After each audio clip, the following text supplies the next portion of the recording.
እግዚአብሔር ዕውቀት አጥሮን የምንጠይቀውን ጥያቄ ይቀበለናል። እምነት አጥሮን የምንጠይቀውን ጥያቄ ግን ያዝንብናል፣ ይቀየመናል።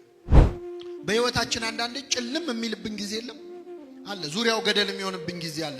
ሁሉም የሚጨልምብን ጊዜ አለ። ሌሊት ማለት ግራ ቀኙ የሚጠፋብህ ጭልም የሚልብህ ሰዓት ነው። ሲጨልምብህ መሄድ ያለብህ ወደ ክርስቶስ ነው። ይህ ሰውዬ ባለስልጣን ነው። ባለስልጣኖች ሌሊት የት ነው የሚሄዱት? ባለጸጋ ነው። ባለጸጎች ሀብት ያላቸው ሰዎች የት ነው የሚሄዱት? ሌሊት የት ነው የሚያሳልፉት? ወደ ጭፈራ ቤት ነው፣ ወደ መጠጥ ቤት ነው፣ ወደ ስካር ነው፣ ወደ ኃጢአት ነው። አስተነፈሰው። ወደ ጌታ የሚመጡ ሰዎች ተኮፍሰው መጥተው ተንፍሰው ነው የሚሄዱት። ደረጃቸውን አውቀው ነው የሚሄዱት። ባለስልጣን ነኝ፣ ምሁር ነኝ፣ ባለገንዘብ ነኝ ብትል ክርስቶስ ፊት ግን ስትመጣ ምንም ነህ። ክርስቶስ ባለበት ስፍራ ጨለማ አይደለም። የጽድቅ ፀሐይ ክርስቶስ ሲያበራ የትኛውም ጨለማ ውስጥ ብትሆን ያበራል። ሲኦል ውስጥ ብትሆን ክርስቶስ እስካለ ብርሃን ነው የሚሆነው። የትምህርታችን ርዕስ ምንድነው? የኒቆዲሞስ ክርስትና በሚል ርዕስ እንማራለን። በዮሐንስ ወንጌል ምዕራፍ 3 ከቁጥር 1 ላይ ያለው የወንጌል ክፍል እንዲህ ብሎ ይጀምራል። ከፈሪሳውያን ወገን የአይሁድ አለቃ የሆነ ኒቆዲሞስ የሚባል አንድ ሰው ነበረ። እርሱም በሌሊት ወደ ኢየሱስ መጥቶ መምህር ሆይ እግዚአብሔር ከእርሱ ጋር ከሆነ በቀር አንተ የምታደርጋቸውን እነዚህን ምልክቶች ሊያደርግ የሚችል የለምና መምህር ሆነህ ከእግዚአብሔር ዘንድ እንደመጣህ እናውቃለን አለው ይላል። እንግዲህ አሁን ያነበብነው የወንጌል ክፍል እዚህ ጉባኤ ላይ ያላችሁ ሁላችሁም በሕይወት ዘመናችሁ ለመጀመሪያ ጊዜ የሰማችሁት ወንጌል ይሄ ነው። ለመጀመሪያ ጊዜ ከኔ ጋር ናችሁ? ለመጀመሪያ ጊዜ ወደ ቤተ ክርስቲያን የመጣችሁት መቼ ነው? ለመጀመሪያ ጊዜ ቤተ ክርስቲያን የመጣችሁት መቼ ነው? ክርስትና ስንነሳ አይደለም? ክርስትና ስንነሳ የሚነበበው የወንጌል ክፍል ይሄ ነው። እና ትዝ አይላችሁ? ምንም እንደው አሁን ስታስታውሱ፣ በእርግጥ ጡት እየጠባችሁ የዛኔ ቢዚ ነበራችሁ። ግን ክርስትና ስንነሳ ሕፃንም ሆነን ቢሆን ስጋችን ሕፃን ቢሆን ነፍሳችን ሕፃን አይደለችም አይደለም? ስጋ ባይሰማ ማን ይሰማል? ነፍስ ይሰማል። ይህ የወንጌል ክፍል ሁላችን ስንጠመቅ ቅድስት ቤተክርስቲያናችን አንብባ ሀብተ ክርስትናን የመንፈስ ቅዱስ ልጅነትን የሰጠችን አሁን ያነበብነውን የወንጌል ክፍል በማንበብ ነው። እና ኒቆዲሞስ በእኛ ክርስቲያናዊ ሕይወት ውስጥ ከወንጌል ጋር ስንተዋወቅ መጀመሪያ የሰማነው ድምፅ ነው፣ የመጀመሪያ ስም ነው። እንግዲህ ኒቆዲሞስን የምናገኘው በዮሐንስ ወንጌል ምዕራፍ 3 ላይ ነው ለመጀመሪያ ጊዜ ስሙን የምናገኘው። ከዮሐንስ ወንጌል ውጭም ሌላ ወንጌል ላይ ስሙን አናገኘው። ኒቆዲሞስ የአይሁድ አለቃ ነበረ ብሎ ነው የሚጀምረው ዮሐንስ ወንጌል ምዕራፍ 3። ኒቆዲሞስ አለቅነቱ ስለ 3 ነገሮች ነው። የመጀመሪያው ኒቆዲሞስ በጣም ባለጸጋ ነበረ፣ ባለ ሀብት ነበረ፣ ብዙ ገንዘብ ያለው ሰው ነበር። ሁለተኛ ትልቅ ሹመት ደግሞ ነበረው፣ የአይሁድ ሸንጎ የምክር ቤት አባል ነበረ። ሶስተኛ በጣም የተማረ በዘመኑ የነበረውን ዘመኑ የወለደውን ትምህርት በደንብ የተማረ ምሁረ ኦሪት ነበረ። ስለዚህ ሹመቱ ስልጣኑ ማለት ነው አንደኛ፣ ሁለተኛ ትምህርቱ፣ ሶስተኛ ሀብቱ አለቃ ያሰኘው በጣም ትልቅ ከፍ ያለ ሰው ነበር። ከኔ ጋር ናችሁ? እንደዚህ 3 ነገሮች ብዙ ጊዜ አብረው አይሆኑም አይደለ? ስልጣን ያላቸው ሰዎች ሀብት ሊኖራቸው ይችላል፣ ግን ዕውቀት አይኖራቸው። ዕውቀት ያላቸው ሰዎች ደግሞ ሀብት አይኖራቸው አይደለም? ብዙ ጊዜ አይገጥምም፣ አብረው አይሄዱም። ኒቆዲሞስ ግን 3ቱን ነገሮች አስተባብሮ ያዘ። ትልቅ ሹም ነበረ። በሌሊት ወደ ኢየሱስ ሄደ ይላል። በሌሊት ወደ ኢየሱስ ሄደ። በጣም ይገርማል። በሌሊት ወደ ኢየሱስ ሄደ የሚለው ቃል ምን ያሳየናል? ይህ ሰውዬ ባለስልጣን ነው። ባለስልጣኖች ሌሊት የት ነው የሚሄዱት? ባለጸጋ ነው። ባለጸጎች ሀብት ያላቸው ሰዎች የት ነው የሚሄዱት? ሌሊት የት ነው የሚያሳልፉት? ወደ ጭፈራ ቤት ነው፣ ወደ መጠጥ ቤት ነው፣ ወደ ስካር ነው፣ ወደ ኃጢአት ነው። የተማሩ ሰዎች እናውቃለን የሚሉ ሰዎች ሌሊቶቻቸው ወደ ክርስቶስ የሚሄዱበት አይደለም፣ ከክርስቶስ የሚጣሉበት ነው ሌሊታቸው። ኒቆዲሞስ ግን በሌሊት ወደ ኢየሱስ ሄዶ ነበረ ይላል። የመጀመሪያው ሰዓታት ቋሚ፣ የመጀመሪያው ማህሌት ቋሚ፣ ትጋሃ ሌሊት የሚያውቅ የሌሊቱን ግርማ ሌሊቱን ጸባ አጋንንቱን ድምፅ አራዊቱን ሳይፈራ በሌሊት ወደ ክርስቶስ ይገሰግስ ነበር። ወደ እሱ የምንገሰግስበትን ኃይል ያድለን አምላካችን። ስለዚህ ኒቆዲሞስ በሌሊት ወደ ኢየሱስ ሄዶ ነበር። ይሄ ትጋቱን ያሳያል። ለእኛ ደግሞ የሚሰጠን ትምህርት ምንድን ነው?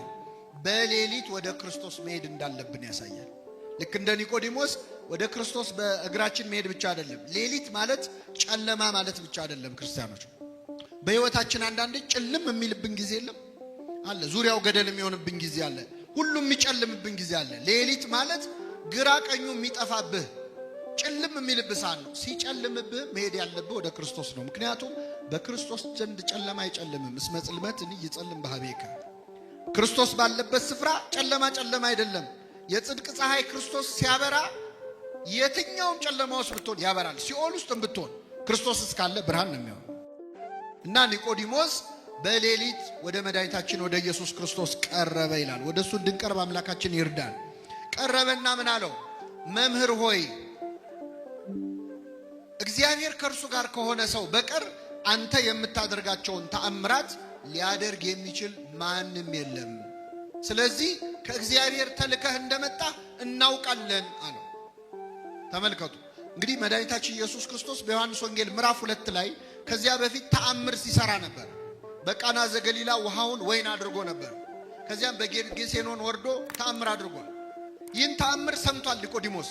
ምን አለው? መምህር ሆይ አለው። የመጀመሪያው ንግግር መምህር ሆይ ነው። እሱ መምህር ነኝ ብሎ አልተኮፈሰም። ክርስቶስ ከናዝሬት ነው የመጣው ብሎ አልናቀው። መምህር ሆይ አለው። ከዛስ እግዚአብሔር ካንተ ጋር እንደሆነ አንተ የምታደርገውን ታምራት እግዚአብሔር ከእርሱ ጋር ከሆነ በቀር ሊያደርግ የሚችል እንደሌለ ከእግዚአብሔር ተልከህ እንደመጣን እናውቃለን አለ። ራሱን ብቻ አይደለም የወከለው፣ ሌሎች አይሁድ ሹማምንትም እንደኔ አንተ በእርግጥ ከእግዚአብሔር ተልከህ እንደመጣ እናውቃለን ብሎ ለክርስቶስ መሰከረ። ጌታችን ምን ብሎ መለሰለት? እውነት እውነት እልሃለሁ ሰው ዳግመኛ ካልተወለደ በቀር የእግዚአብሔርን መንግሥት ሊያይ አይችልም አለ። በጣም ይገርማችሁ። ጥያቄውና መልሱን ተመልከቱ። ኒቆዲሞስ ለክርስቶስ ሙገሳን ያቀረበለት መምህር ሆይ አንተ የምትሰራውን እግዚአብሔር ከረዳው በቀር እኮ ማንም አይሰራውም። አንተ እኮ ከእግዚአብሔር የተላክ መምህር ነህ ብሎ መምህሩን አመሰገነ፣ አወደሰ። ክርስቶስ ግን ምን አለው? መምህርን በማወደስ አይደለም የምትድነው አለ። እኔን በማመስገን አይደለም የምትድነው።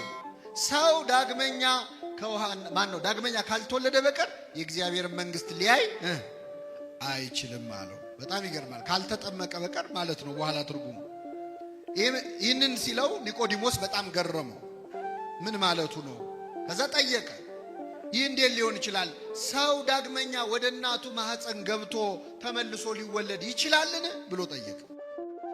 ክርስቶስ መለሰለት፣ እውነት እውነት እልሃለሁ ሰው ዳግመኛ ከውሃና ከመንፈስ ካልተወለደ በቀር የእግዚአብሔር መንግሥት ሊያይ አይችልም አለ። ከምንና ከምን? ከውሃና ከመንፈስ አለ። ምን ማለት ነው? ከውሃና ከመንፈስ ምስጢረ ጥምቀትን ነው የሚያሳየው።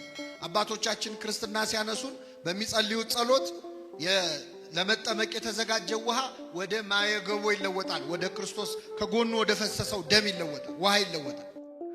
የጎኑን ውሃ ተጠምቀን የጎኑን ደም ጠጥተን ነው ክርስቲያን የሆነው። ስለዚህ ጸሎት ተደርጎበት ውሃው ወደ ማየገቦ ይቀየራል። ውሃና መንፈስ ናቸው ለኛ መወለድ ምክንያት የሆኑት። ሰው ከውሃና ከመንፈስ አባቶቻችን ይላሉ ከአብራከ መንፈስ ቅዱስ ከማህፀነ ዮርዳኖስ። እንደ ባልና እንደ ሚስት አንድ ሕፃን ልጅ ሲወለድ ከአባቱ አብራክ ከእናቱ ማህፀን ነው የሚወለደው። እንደ አብራክ መንፈስ ቅዱስ፣ እንደ ማህፀን ደግሞ ዮርዳኖስ አድርጋ ቤተክርስቲያን ጥምቀትን ዳግም ልደት ትላለች። ስለዚህ ሰው ዳግመኛ ካልተወለደ ወይም ካልተጠመቀ በቀር የእግዚአብሔርን መንግሥት አይወርስም አለው። በጣም ይገርማል። ኒቆዲሞስ አለቃ ነው፣ ባለስልጣን ነው፣ ባለሀብት ነው ብያቸዋል። ወደ ጌታ ሲመጣ ግን ባለሀብት መሆኑ ቀረና ገና አልተወለድክም አለው ክርስቶስ። ገና ልትወለድ ያስፈልጋል አለው። አስተነፈሰው። ወደ ጌታ የሚመጡ ሰዎች ተኮፍሰው መጥተው ተንፍሰው ነው የሚሄዱት። ደረጃቸውን አውቀው ነው የሚሄዱት። ባለስልጣን ነኝ፣ ምሁር ነኝ፣ ባለገንዘብ ነኝ ብትል ክርስቶስ ፊት ግን ስትመጣ ምንም ነህ። በዚያ ላይ ኒቆዲሞስ በሌሊት የመጣው ዝም ብሎ ለመማር ብቻ አይደለም። በዚያን ጊዜ ከክርስቶስ ተማሪ ሆኖ የታየ ሰው ሕይወቱ ላይ አደጋ ይጣልበት ነበር። በተለይ የሸንጎ አባል ከሆነ፣ የምክር ቤት አባል ከሆነ ከምክር ቤት ሊባረር ይችላል። ስለዚህ ሌሊት ያስመጣው የመጀመሪያው ምክንያት ፈርቶ ነው። የክርስቶስ ተማሪ ሆኖ መታየት አልፈለገም ነበር። ተመልከቱ፣ ይፈራ ነበረ። ሁለተኛ ገና እስካሁን አልተማረም እንዴ? ከጌታ እግር ስር ቁጭ ብሎ ይማራል። ከ30 ዓመት ጎልማሳ ከክርስቶስ እንዴት ይማራል? ስንት ነገር ያውቃል ብለን ስንገምት ብለው እንዳይንቁት ተከብሮ ያደርጋል ደንቆሮ ይላሉ አባቶቻችን። ሰው ሲከበር እኮ ይደነቁራል፣ ትምህርት መማር አያምረው። በዚህ ምክንያት ኒቆዲሞስ በሌሊት መጣ እና ሰው ዳግመኛ ከውሃና ከመንፈስ ካልተወለደ በቀር የእግዚአብሔር መንግሥት ሊያይ አይችልም አለ። ይህ ጊዜ ኒቆዲሞስ ምን አለ መሰላችሁ? ይህ እንዴት ሊሆን ይችላል? ኒቆዲሞስ ስንት ጥያቄ ጠየቀ? 2 ጥያቄ ጠየቀ። መጀመሪያ እንዴት ሰው ወደ እናቱ ማህፀን ሊመለስ ይችላል አለ። ለሱ መለሰለት። እኔ ወደ እናት ማህፀን ተመለስ አላልኩህም፣ ከውሃና ከመንፈስ ነው የምትወለደው አለ። ሁለተኛ ጥያቄ ጠየቀ። ምንድነው ጥያቄው?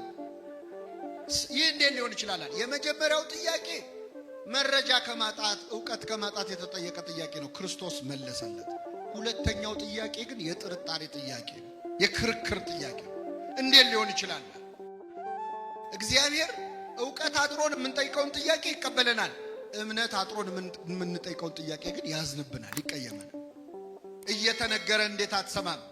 እየነገርኩ አይደል ወይ? ለዚህ ነው እኮ እመቤታችንን ስናመሰግናት እንደ ዘካርያስ ሳትጠራጠሪ እንደ ኒቆዲሞስ ሳትከራከሪ ያመንሽ ብፅዕት ነሽ ይላል። ኒቆዲሞስ ክርክር ነው የገባው ከክርስቶስ ጋር። ይህን ጊዜ ምን አለው? አንተ የአይሁድ መምህር ስትሆን ይህንን አታውቅም አለው። አባቶቻችን ይላሉ ዓለም ልሞ ገሰጸው ይላሉ። አንተ የአይሁድ መምህር ስትሆን ይህንን አታውቅም እንዲህ አለው። ዓለም ልሞ መገሰጽ ማለት ምን መሰላል? ክብሩን ጠብቆ መገሰጽ ማለት ነው። እየሰማችሁ ነው? አሁን እኛ ብዙ ጊዜ ሰዎችን ስንገስጽ ክብሩን ጠብቀን አንገስጽ። ይህንን አታውቅም እንዴ ነው የምንለው በቀጥታ። እሱ ምን አለው? አንተ የአይሁድ ምን ስትሆን? ከኔ ጋር ናችሁ? እስቲ ልጠይቃችሁ። አሁን አንድ ሰው መጥቶ አንተ ውሻ ከሚለንና የኔ ውሻ ከሚለን መልሱልኝ። ካንተ ውሻና ከኔ ውሻ የቱ ይሻላል? አንተ ውሻ ስትባሉ ደስ ይላችኋል? የኔ ውሻ ስትባሉ ተሽኮረመማላችሁ አይደል? ትቅለሰለሳላችሁ። ግን ሁለቱም እኮ ውሻ ነው የተባለ። ንግግሩ አንድ ሆኖ ሳለ የምንናገርበት መንገድ ንግግሩን የበለጠ ተሰሚ ያደርገዋል። ዓለም ልሞ መገሰጽ ማለት ነው። አንተ ትልቅ ሰው አይደለህ እንዴ? የተማርክ አይደለህ እንዴ? እንዴት ይሄ ይጠፋሃል ብሎ ተግሳጽ በጣም ጥሩ ነው። ክርስቶስ የማያስተምረን የለም እኮ አክብሮ። አንተ የአይሁድ መምህር ስትሆን፣ የእስራኤል መምህር ስትሆን እንዴት ይህችን ነገር አታውቅም አለው ክርስቶስ። ከዛ ምን አለ? ከስጋ የተወለደ ስጋ ነው፣ ከመንፈስ የተወለደ ምንድን ነው? መንፈስ ነው። ከመንፈስ ትወለዳላችሁ ስላልኩ አታድንቅ። ማለት የምትወለዱ ልደት የስጋ ልደት አይደለም፣ መንፈሳዊ ልደት ነው። ነፋስ ከየት እንደሚመጣ ወዴት እንደሚሄድ አይታወቅም። መንፈስ ቅዱስም ከየት መጥቶ ሕፃኑ ላይ እንደሚያድር ሲጠመቅ ተጠምቆ ልጅነት መቼ እንደሚሰጠው አይታወቅም። ይሄ የመንፈስ ቅዱስ ስራ ነው ብሎ ኒቆዲሞስን በሌሊት አፍሮ ወደ ክርስቶስ የመጣውን ተማሪ አስተማረው። የኒቆዲሞስን እድል ለሁላችን ያድለን።